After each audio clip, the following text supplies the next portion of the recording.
Stéphanie Soubrier, je suis vraiment très heureux, je dis 2 fois très parce que c'est vrai, de vous rencontrer aujourd'hui pour parler de votre livre Les races guerrières, enquête sur une catégorie impériale 1850-1918. Donc on va évidemment parler de la notion de race, on va aussi évoquer le titre Pourquoi une catégorie impériale. C'est un livre qui revient sur une notion très importante au XIXe siècle dans la culture militaire coloniale, mais aussi la culture militaire impériale et nationale. C'est la notion de race guerrière, donc des hommes des colonies qui vont être intégrés dans l'armée française sous différentes conditions, mais ils vont quand même devenir des militaires français. Le titre peut paraître provocateur, parce qu'on a le mot race, mais le mot race c'est évidemment un mot qu'il ne faut pas employer, parce qu'il n'y a qu'une race humaine, mais c'est aussi un objet d'histoire. Donc entre historiens et en tant qu'historien, c'est une notion qu'on peut étudier. Comment avez-vous considéré ce mot dans votre travail ? J'emploie l'expression race guerrière parfois entre guillemets. Je précise d'emblée dès le début du livre justement l'usage que j'en fais, qui est en fait l'usage que les acteurs de l'époque en faisaient. Il est bien évident qu'aujourd'hui le terme de race est totalement disqualifié, mais c'était néanmoins celui qu'utilisaient les officiers coloniaux français du XIXe siècle pour désigner les populations de l'empire colonial. C'était un terme qui était très répandu à l'époque, et même si on a longtemps prétendu qu'en France la notion de race n'avait pas sa place, des historiens et des historiennes ont montré que les usages scientifiques de cette notion étaient très nombreux au XIXe siècle, et c'est pour ça qu'à mon sens il faut les étudier, car ils ont aussi eu des conséquences assez importantes. Oui, importantes, et même tout au long du XXe siècle, on peut dire que c'est une notion qui a perduré. On connaît le blanchiment de l'armée française en 1944, où effectivement il y a un vrai problème de racisme, mais le mot race a été utilisé dans les années 30 pour qualifier les juifs, des tas de gens, même la race française, qui était une race supérieure aux autres, et jusqu'à des périodes récentes où des hommes politiques français ont pu employer le mot, là aussi, de race. Donc c'est une notion très importante qu'il ne faut pas mettre de côté. Disons qu'aujourd'hui elle est disqualifiée, l'usage de la Constitution en proscrit, la Constitution en proscrit l'usage, évidemment, ça c'est évident, mais c'est une notion qui existait au XIXe siècle, au début du XXe, dont le sens a évolué. Au XIXe siècle, par exemple, on pouvait parler de race normande, race limousine, race auvergnate pour désigner des populations régionales, et évidemment, avec la colonisation, le terme a commencé à être appliqué de manière, disons, privilégiée aux populations extra-européennes, et notamment aux populations colonisées. Évidemment, c'est un terme qui charrie une histoire très compliquée, très douloureuse, donc il faut l'employer avec énormément de précautions. Donc les races guerrières, on se demande qu'est-ce que c'est que des races guerrières. Donc d'où vient cette notion, à quel moment elle apparaît, où, quand, comment est-ce que ça concerne toutes les colonies? Oui, alors l'expression race guerrière, elle apparaît en fait assez tôt, et probablement on pourrait en relever des mentions même bien avant ce que j'ai fait, c'est-à-dire les années 1850. On en trouve déjà la trace lors de la conquête de l'Algérie dans les années 1830, mais en Algérie, l'expression n'est pas utilisée comme un outil par les officiers, comme un outil de classification des populations, parce qu'on considère, les officiers français considèrent que toutes les populations de l'Algérie sont guerrières par nature. Donc ça ne sert pas à les discriminer, à les différencier, puisque ce serait une qualité couramment répandue au sein de la population de l'Algérie. En revanche, à partir des années 1850 et de la conquête du Sénégal par Faidherbe, l'expression commence à acquérir une sorte de solidité un peu supérieure, à se cristalliser un petit peu, et c'est à partir de ces années-là, et plus encore à mesure qu'on avance vers la fin du siècle, notamment la conquête du Soudan dans les années 1880-1890, que l'expression race guerrière devient vraiment une expression très courante sous la plume des officiers coloniaux, et qu'elle sert à différencier des populations qui seraient plus aptes à faire la guerre de populations qui seraient moins aptes à faire la guerre. Alors au départ, moi j'avais restreint un peu mon terrain d'étude à l'Afrique de l'Ouest, puisque c'est dans cet espace que l'expression a été employée le plus souvent. Mais mon attention a été attirée sur le fait qu'en Indochine colonisée, les officiers parlent de race non guerrière. Donc l'inverse existe aussi. Alors je me suis posé la question de l'intégrer ou non à l'étude, ce qui évidemment me compliquait la tâche puisque ça démultipliait les terrains d'enquête, mais j'ai pris la décision de le faire et je pense que c'était la bonne décision parce que c'est en comparant terme à terme race guerrière et race non guerrière que j'ai pu mettre en évidence ce qui était utilisé par les Français pour désigner des races guerrières. Donc c'est un peu un jeu des différences et des ressemblances qui m'a permis aussi de clarifier un petit peu cette expression très bizarre. Donc elle a été employée à partir de la deuxième moitié du 19e siècle et jusque dans le 20e siècle. Mon étude s'arrête en 1918, mais on en retrouve encore la trace de cette expression, notamment avant la Seconde Guerre mondiale, donc ça n'a pas disparu tout à coup. Ça a évidemment mis assez longtemps à disparaître et ça a laissé des traces assez profondes. Ce qui est intéressant, c'est aussi le processus de création, parce que c'est une création, les races guerrières, ça n'existe pas a priori, on ne sait pas qui sont des races guerrières. C'est que c'est aussi utilitaire, c'est pas seulement une lubie de colonisateur pour classifier les gens, même si à l'époque la science classifie les gens en races avec différents degrés d'intelligence, de développement, même de potentiel développement, mais les races guerrières ont d'abord une utilité qui est de faire la guerre en Afrique. Oui, c'est conçu comme une sorte d'outil pratique, notamment d'aide au recrutement pour les officiers coloniaux qui se retrouvent face à des populations qu'ils ne connaissent pas. Donc cette catégorie de race guerrière est aussi un outil qui permettrait de discriminer les populations qui seraient les plus aptes à fournir les meilleurs soldats à l'armée coloniale française. Donc ça a une portée pratique, mais ce que j'ai découvert en me penchant un peu plus sur le sujet, c'est que cette portée pratique, elle est évidemment très problématique, puisque la manière même dont les Français ont défini les races guerrières pose énormément de problèmes. Est-ce que je reviens juste un peu en arrière, les colonisateurs et les militaires français ont besoin de ces auxiliaires, parce que c'est très compliqué d'amener des soldats français de métropole dans les colonies, c'est très loin, c'est très dangereux, il y a des bateaux qui coulent, il y a des choses comme ça. Les Français ne sont pas forcément acclimatés rapidement au climat, aux maladies, à la nourriture, donc ces soldats français vont être remplacés, ou en tout cas remis à l'écart et remplacés par des soldats du cru. Oui, il y a beaucoup de problèmes qui se posent lorsqu'on fait la guerre aux colonies, en tout cas dans un espace outre-mer.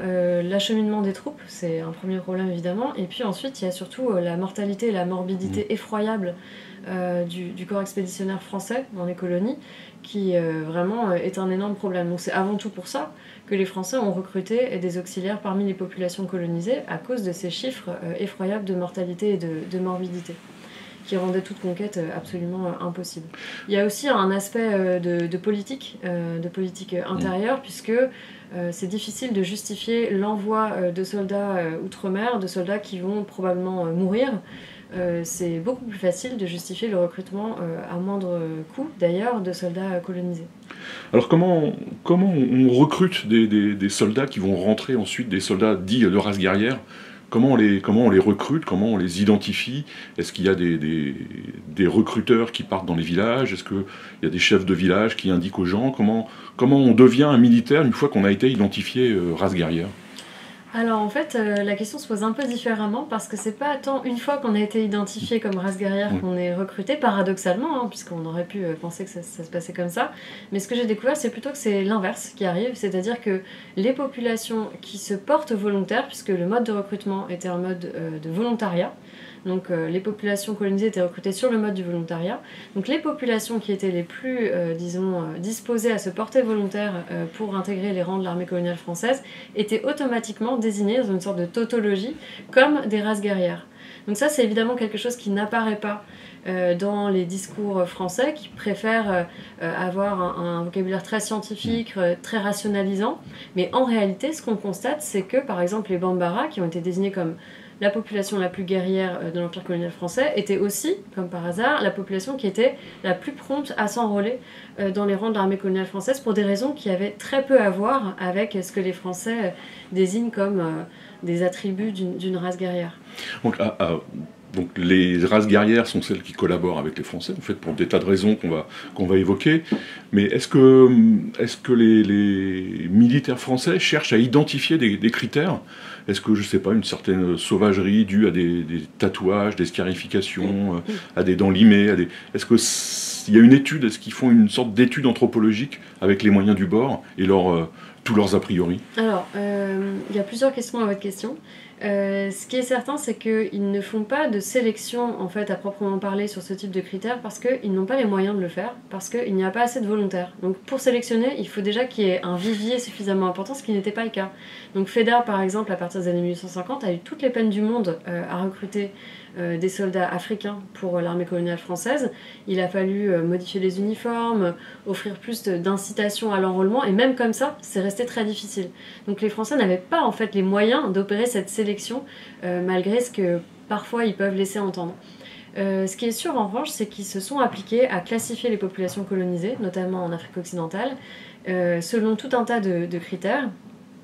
C'est ce que j'ai mis au jour notamment à travers une source qui est une source assez exceptionnelle, qui sont les dossiers de la mission d'études des troupes noires, qui est une grande mission menée par Charles Mangin, officier colonial français en 1910.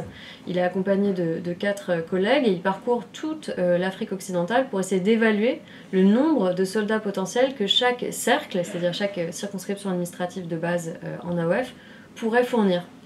Et en fait, c'est dans ces dossiers que j'ai pu m'intéresser un petit peu plus précisément aux critères utilisés par les Français pour distinguer les races prétendument guerrières.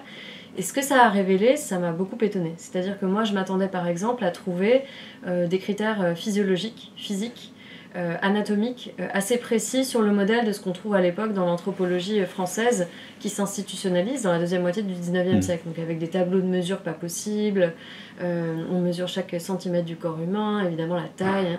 En fait, j'ai rien trouvé de tout ça. C'est-à-dire que sont qualifiées de races guerrières des populations dont la taille moyenne est élevée ou dont la taille moyenne est beaucoup plus faible, des populations aux membres grêles, comme les sources le disent, ou alors très musclées, des populations qui se tatouent ou non, des populations qui pratiquent le limage des dents ou non. Donc il n'y a pas de critères physiques, anatomiques fixes. Donc ça, c'est une première découverte très importante. Ce que j'ai aussi découvert en lisant ces dossiers, qui classifie, en fait c'est assez pratique à comparer, puisque pour chaque population, il y a 10 rubriques. La 9e rubrique s'intitule Valeurs militaires, donc c'est évidemment ce qui m'a beaucoup intéressé, mais j'ai étudié toutes les rubriques, donc il y a des choses sur le vêtement, l'habitat, les ressources économiques, etc. Ce qui est apparemment retenu comme un critère très important par les Français, c'est l'histoire précoloniale, c'est-à-dire est-ce que les populations ont fait la guerre avant l'arrivée des Français, est-ce qu'elles avaient déjà une histoire militaire développée, est-ce qu'elles ont mené de nombreuses campagnes, est-ce qu'il y avait déjà une armée, ce qui évidemment arrivait en Afrique occidentale française. Donc ça, ce sont des critères qui ont été retenus, mais là encore, c'est pas décisif, puisque sont qualifiées comme guerrières des populations qui n'ont pas un passé spécialement guerrier, qui ont connu des défaites, et qui par ailleurs évidemment ont connu des défaites face aux Français. Donc c'est pas non plus un critère discriminant. Et en réalité, le critère peut-être le plus important se trouve à la rubrique numéro 5, il me semble, c'est-à-dire ressources du pays, ressources économiques, et en fait c'est vraiment un argument qui est plus un argument économique, c'est-à-dire est-ce que ces populations peuvent être incitées à s'enrôler dans les rangs de l'armée coloniale française pour un ensemble de raisons, notamment économiques. Donc l'attrait de la solde, du butin qui était autorisé par les officiers coloniaux, ça ce sont des critères importants.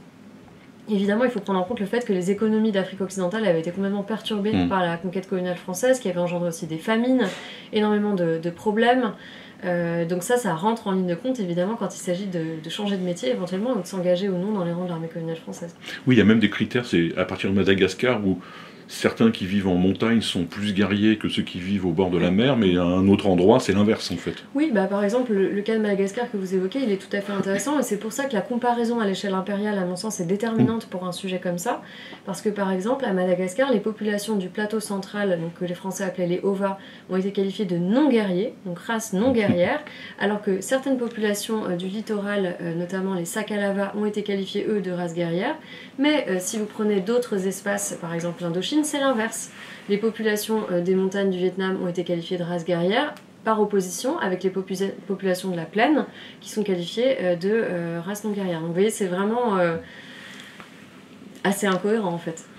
Est-ce que j'avais pas pensé à ça, mais est-ce que les officiers qui font tous ces classements, est-ce qu'ils se rendent compte de l'incohérence des choses, ou bien est-ce que ça fait partie du processus de réflexion?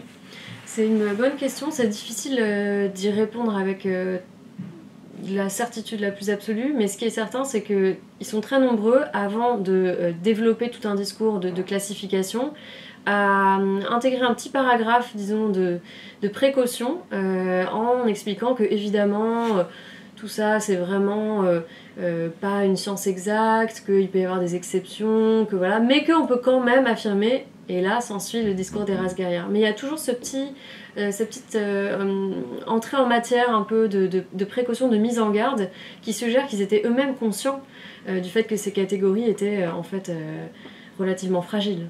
Est-ce que il y a deux critères que je pense, j'avais pas pensé à ça, mais est-ce que le fait d'avoir beaucoup résisté aux Français est une marque d'être une race guerrière? Et mon autre question, c'est est-ce qu'on peut passer d'une race guerrière à non guerrière et inversement? La réponse est oui, aux deux questions. La première question, oui. Alors le fait d'avoir beaucoup résisté aux Français, est souvent, notamment dans les dossiers d'études de la mission d'études des troupes noires, est souvent retenu au crédit des populations. Mais attention, il ne faut pas résister trop longtemps, parce que si on résiste trop longtemps, bah là on n'est plus recrutable et donc on est classé comme population non guerrière, comme race non guerrière. C'est le cas par exemple d'un grand nombre de populations de la Côte d'Ivoire. La conquête de la Côte d'Ivoire et ce que les officiers de l'époque appellent pacification, à mettre entre plein de guillemets, a été très très longue. Ces populations ne sont pas considérées comme par Mangin par exemple comme des races guerrières. On considère qu'elles sont encore insuffisamment pacifiées. C'est pareil pour les populations d'Afrique équatoriale française.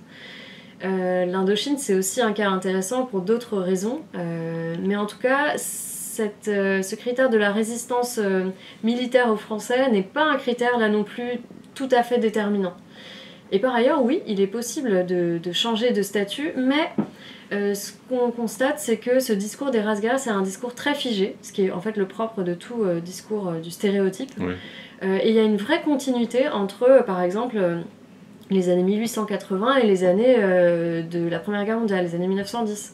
Donc il y a vraiment une sorte de palmarès qui se fige et qui n'évolue pas, alors même qu'il est contredit par l'expérience. Si on prend le cas de Madagascar, c'est assez révélateur, puisque les populations considérées comme la race guerrière, entre guillemets, de Madagascar, à savoir les Sakalava, ne font pas du tout leurs preuves, et au contraire se révoltent contre les Français et deviennent totalement inrecrutables, alors même que les Ova, qualifiés de race non guerrière, sont recrutés dans les rangs des tirailleurs malgaches, où ils se battent très bien, mais ça ne suffit pas à redorer leur blason. Donc il y a vraiment une sorte de permanence, d'empreinte très très forte de ces stéréotypes, positifs comme négatifs.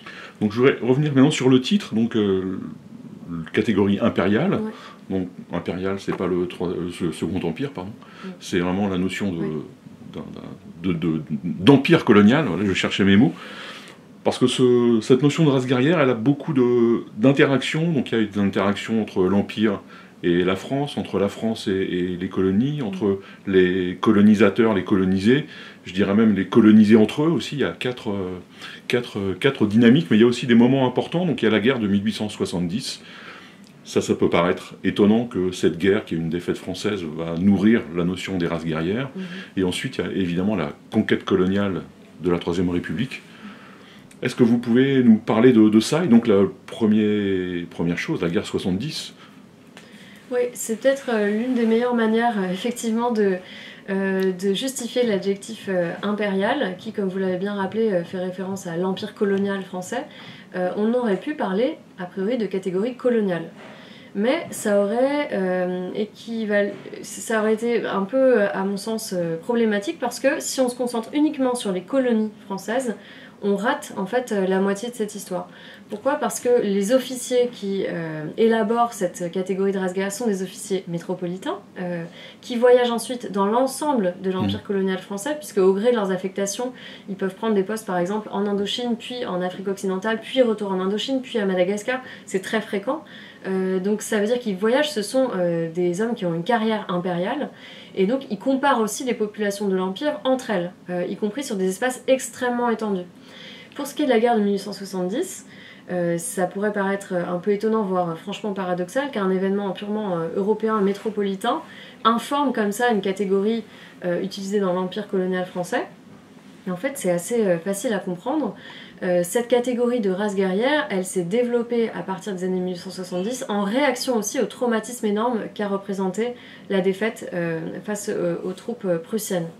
Donc en 1870, vraiment l'armée française est complètement défaite, c'est aussi la fin d'un régime politique pour la France, donc un événement extrêmement important.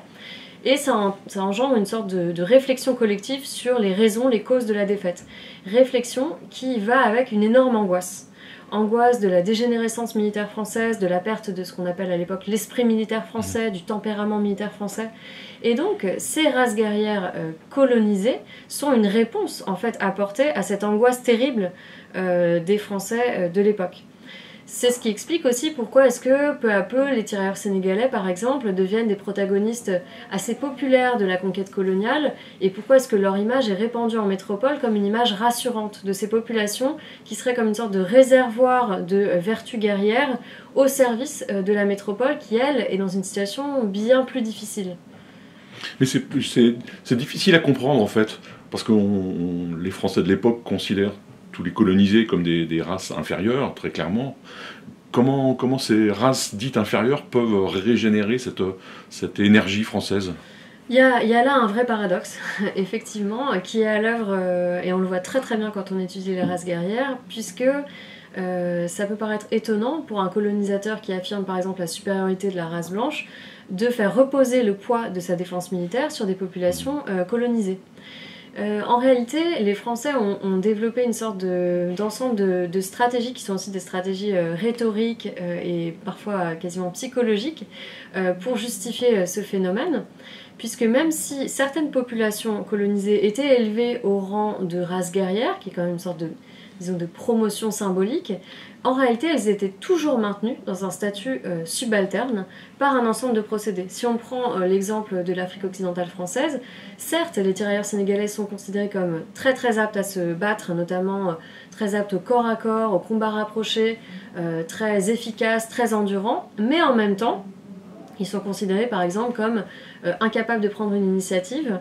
Donc leur valeur dépend entièrement, elle est indexée sur la valeur de leurs officiers blancs. Donc il y a toujours des stratégies comme ça pour vraiment les laisser quand même dans un état de subalterne. Donc ça mais c'est quand même un paradoxe qui transparaît d'ailleurs dans l'image assez ambiguë de ces tirailleurs colonisés qui oscillent entre fascination, éloge de la force physique, un certain attrait physique aussi, et puis une forme d'inquiétude à l'égard de ces colonisés qui portent des armes quand même, donc qui sont en eux-mêmes une présence un peu menaçante, voire subversive. Donc cette inquiétude, elle disparaît jamais, elle est toujours présente. Et j'imagine que tous ces hommes, je ne sais pas comment entendre, je perds mes mots. Oui, j'imagine que tous ces hommes qui sont enrôlés dans l'armée française ont très peu de chances d'avoir des promotions, des grades, ils ne doivent pas monter très haut en fait. Ils sont promus mais aux grades inférieurs. Ça c'est ce que j'ai notamment étudié à travers la figure de Mamadou Racine Sy qui est le premier capitaine noir de l'armée française. Donc lui il a atteint un grade assez élevé mais c'est le premier et en réalité ils sont extrêmement rares. Donc ils sont souvent maintenus à des grades de sous-officiers. Donc ça c'est possible mais pas au-delà. Donc vraiment, l'idée c'est de ne jamais placer un blanc sous les ordres d'un noir. Oui, c'est ça, ils ne commandent que des Africains, que des gens de leur... C'est vraiment c'est dit tel quel, hein, c'est écrit tel quel dans les dossiers des archives militaires, c'est vraiment la règle d'or de l'armée française. Mais ils avaient quand même des petites possibilités de promotion au sein du régime. Je fais un tout petit pas de côté pour parler des colonisateurs et de tous ces officiers qui rédigent ces rapports, qui font ces études. C'est à la fois des officiers, mais c'est aussi des anthropologues, des ethnologues, même si ce sont des amateurs. On pense à Pierre Loti, par exemple, qui a voyagé partout et qui a laissé des traces, ou à d'autres. Est-ce que ces hommes considèrent qu'ils apprennent des choses au contact de ces populations qu'ils vont décrire? Est-ce que leurs travaux vont avoir une utilité scientifique dans le futur? J'imagine que le travail dont vous parlez de mise en fiche, ça doit être une source assez précieuse sur l'histoire de l'Afrique et l'état de l'Afrique et des populations colonisées. Oui, alors il y a de tout. Parmi les officiers coloniaux, il y en a qui ont poussé très avant leurs enquêtes ethnographiques, anthropologiques, qui ont publié dans des revues savantes de métropole. Ils sont très nombreux aussi à être membres des sociétés savantes, et notamment par exemple de la Société d'anthropologie de Paris. Oui, ils s'intéressent beaucoup, souvent en tout cas, à l'anthropologie et à l'ethnographie. Alors, les raisons de cet intérêt sont difficiles à déterminer. Je pense qu'il y a une part d'intérêt sincère pour l'altérité. Il y a aussi une part de stratégie professionnelle, parce que le fait de publier dans des revues savantes de métropole, c'était aussi conçu comme, disons, assez prestigieux. Et donc, il y a certains officiers qui se sont efforcés vraiment aussi de gravir un peu les échelons du monde de l'anthropologie de l'époque, ce qui était possible puisque les amateurs avaient une place essentielle dans ces disciplines, notamment l'anthropologie, puisque l'ethnographie, c'est-à-dire l'observation des populations colonisées, c'était un peu la matière première en fait de l'anthropologie française de l'époque. Donc ils avaient un rôle important, ces officiers, dans le recueil de données brutes qui étaient ensuite parfois analysées par des anthropologues métropolitains. Et est-ce que, parce que moi je pense à la conquête de l'Algérie et au premier bureau arabe, où des officiers français vont apprendre le kabyle ou l'arabe pour pouvoir discuter, échanger, faire encore mieux leur travail à la fois d'officiers, de colonisateurs, mais pas que, il y a aussi eu des officiers très sincères. Est-ce qu'il y a la même chose avec les officiers qui s'occupent des races guerrières? Est-ce qu'on en connaît? Parce qu'il y a, vous citez un manuel franco-bambara, entre guillemets, qui est rédigé par un religieux. Oui. Quand on voit le dialogue, c'est très simple et c'est vraiment une façon d'infantiliser les personnes à qui on s'adresse. Mais est-ce qu'il y a des officiers comme ça qui ont été plus loin et qui ont vraiment échangé, qui ont appris des langues? Oui, il y avait des officiers coloniaux qui apprenaient, par exemple, le bambara, qui était un peu la langue véhiculaire des régiments de l'armée coloniale française. Ça arrivait. La plupart du temps, c'était quand même une forme de compréhension basée sur un espèce de langage intermédiaire, qu'on appelait d'ailleurs à l'époque, on était un peu flatteur, le langage, le parler tirailleur, ou alors le petit nègre.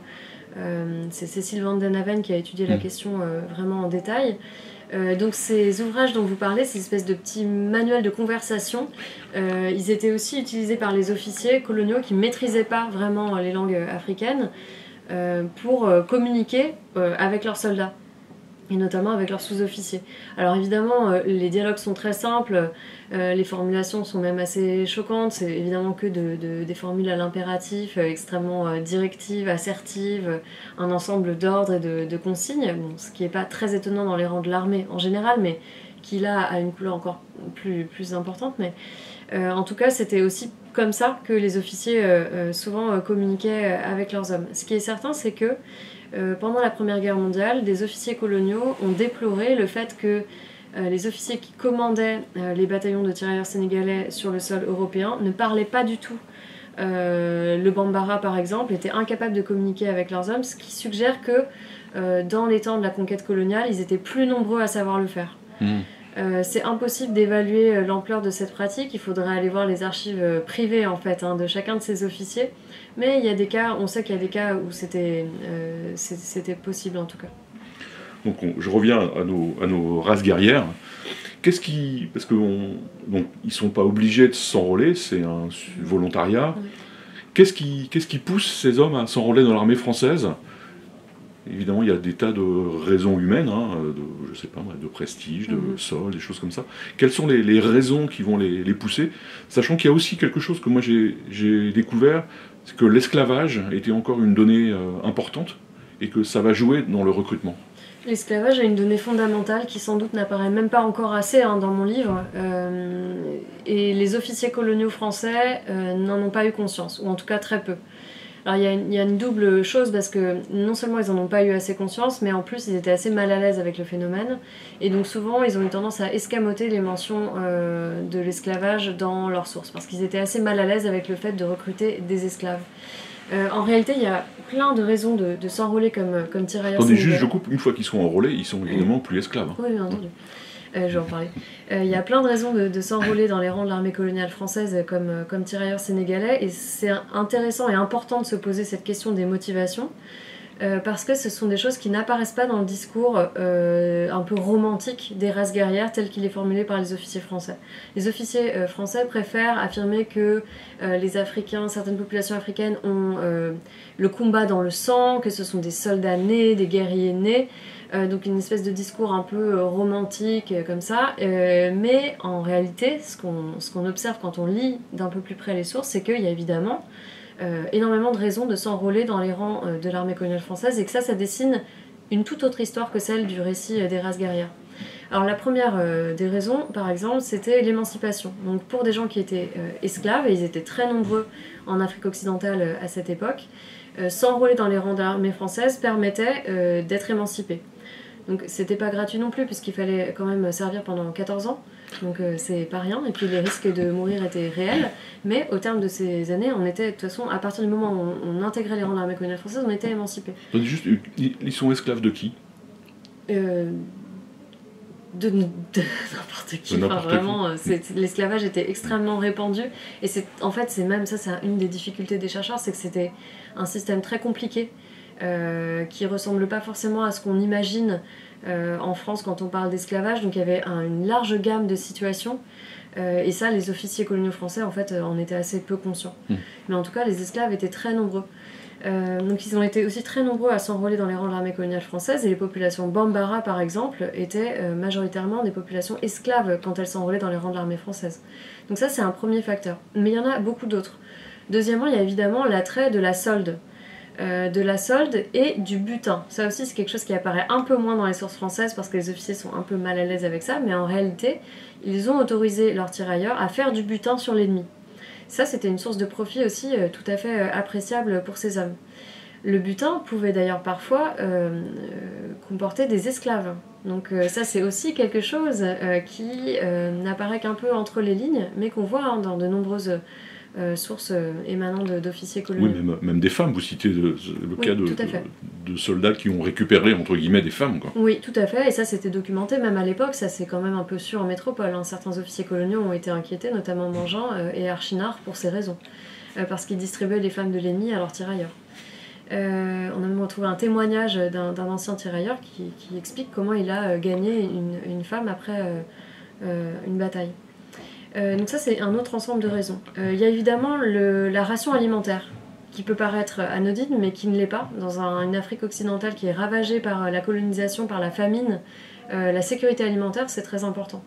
Et puis il y a des raisons qui sont moins évidentes, c'est ce que permet la solde, notamment en termes de perspective matrimoniale, puisque dans l'Afrique occidentale de l'époque, la dot était versée par l'époux à la famille de l'épouse.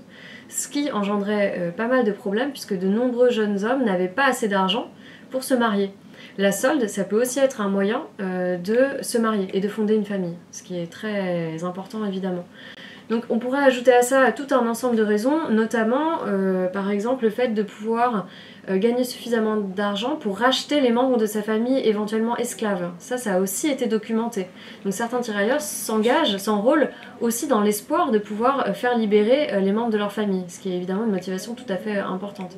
Donc vous voyez qu'il y a toute une gamme de raisons, et là je les ai même pas épuisées. Évidemment à ça il faudrait rajouter peut-être l'attrait de l'aventure, l'attrait du métier militaire qui peut exister aussi. Donc des raisons qui sont plus difficiles à saisir dans les sources, puisque encore une fois ces sources émanent d'Européens. Est-ce qu'on sait si le fait de porter l'uniforme de l'armée française dans la société africaine, est-ce que ça a un prestige, ou est-ce qu'ils sont mis à l'index, est-ce qu'ils sont montrés du doigt?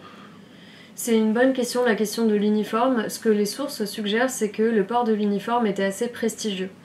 Il y a des sources même du XXe siècle, des historiens et historiennes, notamment américains, qui ont fait des entretiens avec des vétérans de la Seconde Guerre mondiale, qui expliquent que même encore à cette époque, le fait de porter un uniforme militaire était un peu une marque de prestige. Alors ça n'apparaît pas vraiment dans les sources françaises, puisque les officiers en fait n'ont pas vraiment compris ça, ils se sont un peu moqués de leurs tirailleurs. Donc ils ont décrit comme des pratiques de coquetterie superficielle, ce qui était en fait des enjeux réels de prestige social. Ça, ils l'ont pas vraiment compris. Ce qui est assez drôle, c'est pas vraiment le mot, mais c'est quand même... on peut en rire, c'est qu'ils reprochent en fait beaucoup de choses aux tirailleurs sénégalais, qui sont aussi des biais de l'armée française. Là, j'ai interviewé un historien de la Grande Armée qui m'a raconté qu'entre les chasseurs, entre les chasseurs lourds, les chasseurs légers, les hussards. Il y a ces coquetteries d'uniformes extrêmement importantes et qui sont prêts à se battre pour garder une queue de cheval, pour garder un brocart. Donc ça, j'ai trouvé ça assez intéressant parce qu'il y a une sorte de cécité, de non-réciprocité qui est mystérieuse pour nous en fait, parce qu'on logiquement on penserait à ça. Oui, absolument. Moi, ça m'a beaucoup amusé aussi parce que quand on voit par exemple les portraits des officiers français en Algérie, vraiment habillés à l'oriental, en prince de guerre oriental, on se dit qu'effectivement il y a quand même une certaine myopie de la part de ces officiers. Bah, toujours Pierre Loti d'ailleurs. Qui... Enfin, ça, je trouve que c'est un aspect de la... Là, c'est de la psychologie européenne qui est assez passionnante. Donc on avance dans notre histoire des races guerrières, donc nos hommes sont enrôlés, ils ont une solde, et là apparaissent des personnages auxquels on ne pense pas d'emblée, mais qui sont extrêmement importants, ce sont les femmes. Donc parce que ces hommes s'enrôlent, quand ils n'ont pas de famille, ben, ils vont en fonder grâce à leur solde, comme vous racontez, mais il y a aussi des hommes qui s'enrôlent avec des familles, avec des femmes, et donc il y a une vie presque familiale qui va s'installer dans les casernes, et ça va poser des problèmes, évidemment, entre les officiers et les hommes entre eux. Ça, c'est un chapitre qui est assez passionnant et auquel on ne s'attend pas, en fait. Je m'y attendais pas non plus. À vrai dire, j'étais assez étonnée. Alors, ça, c'est un peu une spécificité de l'armée coloniale française, puisque à la même époque où en métropole, les femmes sont exclues des rangs de l'armée, dans les colonies, en revanche, les tirailleurs colonisés sont autorisés à emmener leurs femmes et leurs enfants en campagne. Donc on a plein de témoignages de ça, d'officiers, on a même des photos très très nombreuses de camps de tirailleurs qui sont en fait des camps où il y a énormément de femmes et d'enfants qu'on voit sur les photos en train de faire la cuisine, en train de s'occuper du soin du linge, etc. etc. Alors, j'aurais pu m'arrêter là et considérer que c'était juste une spécificité de l'armée française, mais grâce notamment aux travaux des historiens anglophones qui ont souligné parfois l'importance que ces femmes avaient eue, mais à l'inverse, j'ai expliqué pour la catégorie de race guerrière, mais dans sa version anglophone, je me suis intéressée d'un peu plus près au rôle de ces femmes. Et en fait, ce qui est certain, c'est que les officiers les voyaient comme des auxiliaires intéressantes parce qu'elles permettaient de faire gagner du temps et de l'argent. Parce que c'est elles qui s'occupaient des repas des tirailleurs, c'est elles qui gardaient la solde et qui administraient la solde, ce qui évitait qu'elle soit dépensée de manière indue. C'est elles qui lavaient le linge de leur mari. Donc elles faisaient vraiment elles travaillaient énormément en fait, elles travaillaient toute la journée. Donc ça c'est autant de temps gagné pour les officiers qui peuvent employer leurs soldats à autre chose, et puis d'argent gagné aussi. Donc il n'y a que des avantages pour les officiers. Mais si ces femmes avaient décidé de s'opposer à l'entrée de leur mari, par exemple, dans les rangs de l'armée coloniale française, sans hésiter, ça aurait eu un poids. C'est ce que montre le cas britannique, puisque certains chercheurs ont montré que dans certains espaces de l'Empire colonial britannique, les femmes, africaines notamment, ont résisté à l'intégration de leur mari dans les rangs de l'armée coloniale britannique. Et elles ont dit, il n'est pas question que nos maris deviennent soldats pour le compte de la puissance britannique. Dans ce cas-là, ça a beaucoup moins bien marché, cette catégorie de race guerrière. Ce qui n'est pas le cas dans le cas français, puisque comme ces femmes étaient autorisées à suivre leur mari en campagne, elles avaient aussi un certain nombre, disons, d'avantages, ou en tout cas, il n'y avait pas ces inconvénients que pouvaient rencontrer les femmes dans l'Empire britannique. Par exemple, certains historiens qui se sont intéressés d'un peu plus près à l'honneur féminin, c'est-à-dire à la notion d'honneur en usage parmi les femmes africaines. Alors là, je fais vraiment des généralisations assez massives, mais malheureusement, on dispose de peu d'études très, très précises, mais il y a certains ouvrages intéressants qui ont été écrits là-dessus. Ces ouvrages ont montré que la notion de fertilité, le fait d'être capable de fonder une famille, c'était très important dans l'honneur féminin, c'est-à-dire les qualités que les femmes considèrent comme dignes d'être respectées. Ces qualités, elles étaient préservées par le mode d'utilisation en vigueur dans l'armée coloniale française, puisque comme elles pouvaient suivre leur mari en campagne, elles pouvaient avoir une vie de famille, avoir des enfants, etc. Donc c'est plutôt comme ça qu'il faut voir les choses. Donc ça veut dire qu'elles n'ont probablement pas freiné, en tout cas, l'adhésion à l'armée coloniale française et éventuellement à cette identité proposée par les Français de race guerrière. Donc il y avait une forme aussi disons, de participation de ces femmes qui n'a pas du tout été perçue par les officiers coloniaux français, qui les voyaient uniquement comme des ménagères. Et est-ce que ces femmes, j'imagine si elles allaient en campagne, elles devaient courir un danger, à la fois d'être capturées par les ennemis, Oui. ça c'est un danger, mais aussi d'être tuées, de mourir, leurs enfants aussi. Ça a pu arriver, ce genre de drame? J'en ai pas retrouvé. Je n'ai pas retrouvé de cas. Ça a dû certainement arriver. Je n'en ai pas retrouvé dans les archives. En revanche, ce que j'ai retrouvé, c'est des cas de femmes qui ont fait le coup de feu ou qui ont ravitaillé les tirailleurs en munitions. Mais elles étaient souvent à l'arrière, évidemment, avec les enfants, donc relativement protégés. Mais il est arrivé, dans certaines situations, qu'elles aident leur mari à combattre. D'ailleurs, il y a pas mal de choses des officiers coloniaux français qui vantent les mérites de ceux qu'ils appellent « mesdames tirailleurs », le surnom qu'ils leur donnent, comme si les vertus guerrières de leur mari avaient aussi un peu de déteint sur elles. Donc oui, ça c'est... En tout cas, elles étaient aux premières loges, évidemment. Oui, parce qu'il y a des photos de la campagne contre Samori, oui. qui sont conservées à Bordeaux, je crois. Et il me semble qu'il y a des femmes comme ça qui sont avec des colonnes de soldats africains. Oui, tout à fait. Elles suivaient les colonnes. Elles étaient très chargées d'ailleurs. Hein. Oui. Elles se déplaçaient pas sans rien porter. Elles étaient avec leurs enfants. J'ai vu des cas dans les archives de femmes qui accouchaient pendant la marche de la colonne et qui rejoignaient l'étape le soir avec un nouveau bébé dans les bras. Donc oui, une vie vraiment militaire. Donc on avance. Il y a aussi un autre chapitre dans votre livre. C'est un petit chapitre, mais très important, enfin important pour moi, parce que pour mon intérêt intellectuel, c'est le problème, c'est un problème, c'est le problème des photographies. Parce qu'il y a beaucoup de tirailleurs qui ont été photographiés, à la fois parce qu'ils sont venus en France pour des expositions universelles, expositions coloniales, mais aussi pour des défilés, pour tout un tas de raisons, et il y a beaucoup de photos qui existent. Et quand on vous lit, souvent elles ne sont pas légendées, elles sont très peu datées, il y a beaucoup de problèmes de compréhension de ces documents. Très peu sont nommés, et quelques-uns, on connaît leur nom, on connaît même peut-être leur nationalité, leur âge, mais la plupart sont totalement anonymes, et c'est un peu les seules traces matérielles de ces hommes qui nous restent.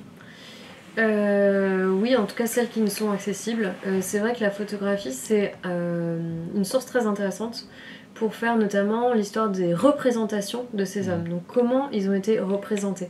En revanche, pour en faire une histoire individuelle, c'est beaucoup plus difficile, puisque comme vous le soulignez, ces photos, elles sont très rarement ou très mal légendées. Parfois, on a juste un nom, une vague origine, parfois une origine ethnique plus ou moins fantaisiste, très peu de renseignements, donc c'est impossible de retrouver, ou c'est très très difficile de retrouver ces hommes, hormis ceux qui étaient un peu des personnages très importants de l'armée coloniale française. Je pense à Mamadou Racine-Sy qui a été photographié plusieurs fois, et là il y a plus de détails. Mais sinon, les tirailleurs demeurent un peu anonymes sur les photographies, ce qui pose un problème. Il existe en réalité certainement d'autres photographies de ces hommes, mais elles ne nous sont pas accessibles parce qu'elles sont sûrement dans des archives familiales.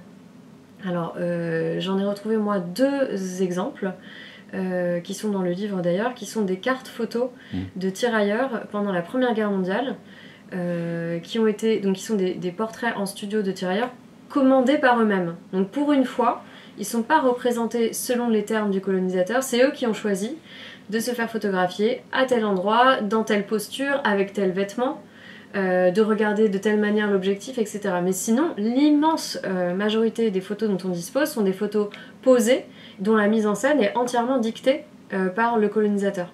C'est le cas d'ailleurs de la photographie de couverture du livre, qui a été prise par Roland Bonaparte, qui est célèbre pour ses photographies, mais photographies qui sont vraiment des photographies anthropologiques de la fin du 19e, début 20e, avec tout ce que ça comporte de problèmes. Et en fait, cette photo, elle est légendée, de manière sommaire, mais elle est légendée, et si on l'a choisie, c'est justement parce que elle échappe un petit peu à son commanditaire. Elle échappe un petit peu à Roland Bonaparte, parce que même si il y a certains codes de la photographie anthropologique qui sont respectés sur cette image, à savoir le fond très peu texturé, qui ne permet pas du tout d'identifier l'endroit où a été prise la photo, la posture de face, et puis on a aussi la photo de profil, et ça c'est typique de la photo anthropologique de l'époque. Malgré ça, le regard de l'individu photographié, là vraiment il y a quelque chose qui manifestement échappe un peu aux photographes, et ça arrive en fait sur certaines photos, mais sinon l'immense majorité des photos que moi j'ai pu retrouver sont des photos qui sont d'ailleurs parfois très violentes. Souvent les individus sont nus, totalement nus, même si ce sont des tirailleurs. Ils sont photographiés de face et de profil, ils ne regardent pas l'objectif puisque c'était considéré comme un problème pour une photographie anthropologique, donc il y a tout un ensemble de codes, et pendant très longtemps les tirailleurs ils ont été représentés de cette manière. D'ailleurs on parlait parfois de type tirailleur, Oui. on précisait même pas leur nom, c'était juste le type tirailleur, donc ça pose des problèmes d'analyse. C'est quand même à mon sens important d'utiliser ces sources parce que ça nous renseigne sur les représentations qui étaient répandues de ces hommes, et puis dans certains cas, c'est possible de retrouver des photos à partir desquelles on peut peut-être retracer des parcours de vie. Pour l'instant, ça m'est pas vraiment arrivé, mais je pense que c'est possible. Et pour ça, il faut aller voir les archives familiales. Ouais, parce que moi, ce qui m'a toujours frappé quand on regarde ces photos, c'est que, comme vous dites, le regard n'est pas face caméra, mais de temps en temps, et il y a des photos notamment importantes de tirailleurs algériens, où là, en plus, on joue parce qu'ils sont à moitié rasés, on joue sur le côté inquiétant de ces hommes. Mais leur personnalité, ce sont des vraies personnes. Voilà, c'est pas... c'est un peu l'écart qu'il y a entre le type et le portrait, et parfois ça se joue à des choses très ténues, mais un regard, une expression faciale, une posture un peu différente. Il y avait une toute petite marge de manœuvre, si je peux employer cette expression, pour les individus photographiés. Ce qui n'enlève rien à la somme énorme de contraintes à laquelle ils étaient évidemment exposés.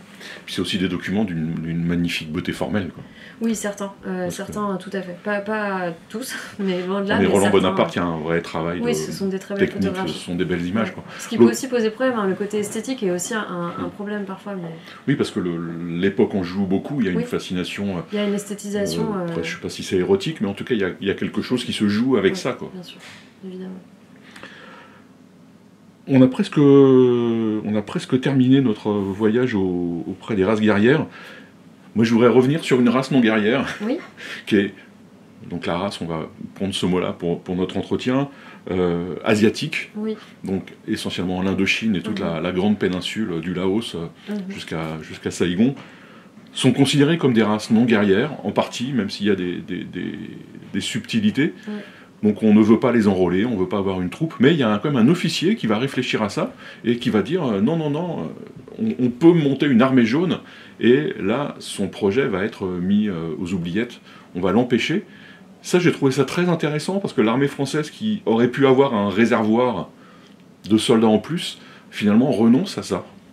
Oui, le cas de l'Indochine, c'est un cas très intéressant puisque effectivement les populations de la péninsule indochinoise, donc l'actuel Vietnam, ont été qualifiées de race non guerrière par les officiers coloniaux français pour des raisons variées. On soulignait leur caractère, des caractères physiques comme le fait qu'ils étaient peu musclés, qu'ils étaient assez chétifs, qu'ils étaient très efféminés, donc il y avait beaucoup de remarques genrées sur leur apparence.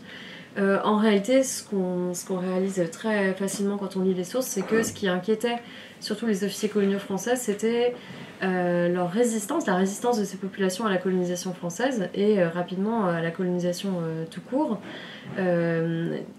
Donc à mesure qu'on avance dans le 19e siècle et puis plus encore au 20e siècle, on se rend compte que ces populations résistent en fait à la présence coloniale française. Parfois efficacement, en tout cas de manière inquiétante.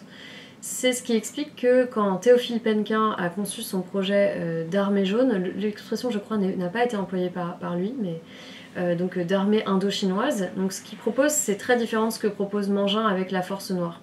Ce qu'il propose lui c'est une armée, de confier en fait l'armée, la défense de l'Indochine aux Indochinois, y compris, et ça c'est très important, aux grades les plus élevés.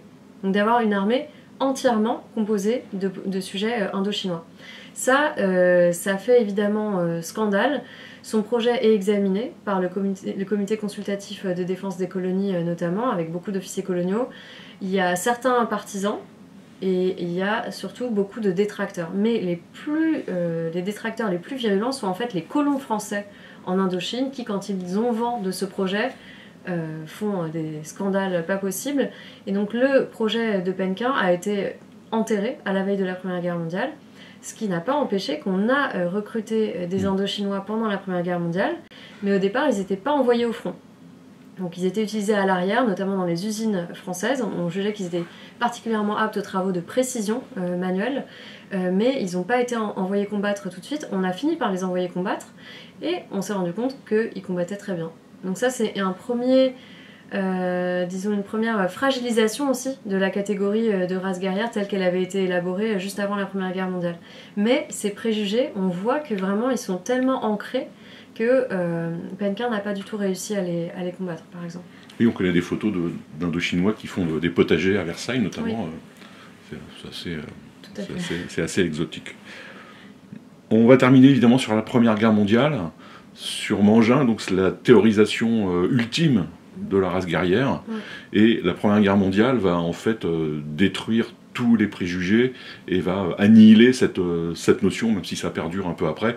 Ça, c'est la vie des idées qui ne s'arrête pas net d'un coup. Mais la Première Guerre mondiale va démontrer que c'est une pensée qui n'a aucun sens. En tout cas, c'est une pensée qui ne fonctionne pas. Puisque Mangin avait élaboré la catégorie de race guerrière dans un contexte colonial, avec en tête des combats coloniaux. Il n'avait pas du tout prévu la Première Guerre mondiale. Donc, les races guerrières étaient censées être très aptes au combat rapproché, au combat au corps à corps. Vous imaginez bien que sous le feu de l'artillerie allemande, ce genre de théorie fait des ravages.